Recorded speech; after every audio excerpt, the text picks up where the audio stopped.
सांगोद से स्वच्छता और जल संरक्षण की एक बड़ी और सकारात्मक तस्वीर सामने आई है, जहां वंदे गंगा जल संरक्षण जन अभियान का शंखनाद हो गया है। प्रदेश के ऊर्जा मंत्री हीरालाल नागर ने खुद जमीन पर उतरकर नदी किनारे से कचरा बटोरा।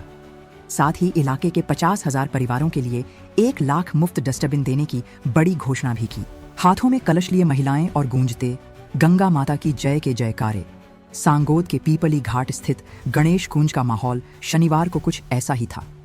मौका था राज्यव्यापी वंदे गंगा जल संरक्षण जन अभियान के भव्य आगाज का। प्रदेश के ऊर्जा मंत्री हीरालाल नागर ने गणपति बप्पा का विधिवत पूजन कर इस महाअभियान का श्री गणेश किया। मंच से उतरकर जब मंत्री खुद सफाई के मोर्चे पर डट जाएं तो तस्वीर बदलनी तय है। ऊर्जा मंत्री हीरालाल नागर ने फावड़ा और झाड़ू थामकर खुद स्वच्छता की कमान संभाली। नदी किनारे फैले प्लास्टिक और गंदगी को उन्होंने अपने हाथों से साफ किया। मंत्री जी को श्रमदान करते देख वहां मौजूद युवाओं और आम नागरिकों का जोश भी दोगुना हो गया और पूरा हुजूम इस सफाई यज्ञ में जुट गया। अभियान केवल दिखावा नहीं, बल्कि जमीन पर कितना सख्त है, इसका नजारा भी देखने को मिला। नदी में कचरा फेंक रहे एक युवक को मंत्री नागर ने मौके पर ही रंगे हाथों टोक दिया।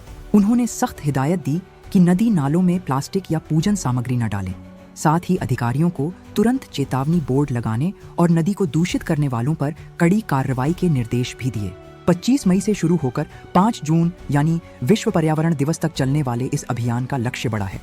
पानी की बर्बादी रोकना, जलाशयों का रिचार्ज और गांवों को पूरी तरह से कचरा मुक्त बनाना। मंत्री नागर ने स्पष्ट किया कि जल स्रोतों को स्वच्छ रखना किसी एक की नहीं, बल्कि हम सबकी सामूहिक जिम्मेदारी है। स्वच्छता को घर घर तक पहुंचाने के लिए मंत्री नागर ने एक बड़ी सौगात दी है। सांगोद विधानसभा क्षेत्र के लगभग 50,000 परिवारों को विधायक कोष से 1 लाख मुफ्त डस्टबिन बांटे जाएंगे, ताकि सूखा और गीला कचरा अलग रखा जा सके। इसके अलावा गणेश कुंज को अब एक आकर्षक पार्क में बदला जाएगा, जहां पाम के पेड़ और ड्रिप इरिगेशन सिस्टम से हरियाली लहलहाएगी। साथ ही सभी सरकारी दफ्तरों का भी रंग रोगन कर उनका कायाकल्प किया जाएगा। सांगोद से उठी स्वच्छता की यह लहर निश्चित तौर पर पूरे प्रदेश के लिए एक प्रेरणा है। अब देखना है कि आम जनता 5 जून तक चलने वाले इस महाअभियान में कितनी सक्रिय भूमिका निभाती है।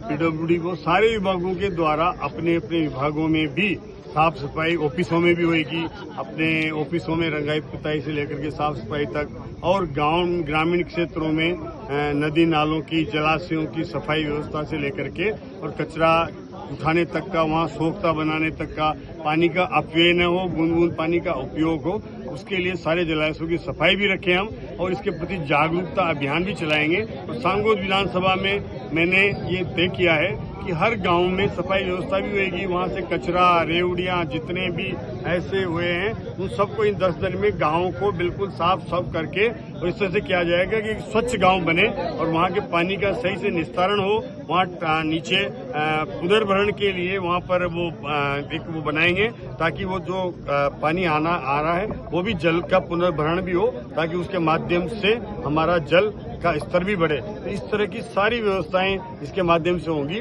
और आने वाले समय में ये जो हमारे मुख्यमंत्री जी का जो अभियान है, प्रधानमंत्री जी का निर्देश है, उसको सांगोद विधानसभा में पूर्णतः लागू करके और 100% इस पर अचीवमेंट किया जाएगा। और कोई विशेष जरूरत होगी तो इसके लिए मैंने तय किया है कि विधायक कोष से हम 1 लाख हमारे डस्टबिन खरीदेंगे, जिससे हर घर में 2 डस्टबिन दिए जाएंगे। लगभग मैं समझता हूँ 50,000 परिवार होंगे विधानसभा में। उन 50,000 परिवारों में 1 डस्टबिन जो सूखे कचरे के लिए होगा, 1 डस्टबिन जो गीले कचरे के लिए होगा, और हर घर में वो डस्टबिन रहेगा जो कचरा संग्रहण करने वाले हमारे स्वच्छता कर्मियों को वो कचरा केवल उन्हें दिया जाए। घर से कचरा कहीं भी उठा करके और बाहर सड़क के किनारे नहीं फेंका जाए।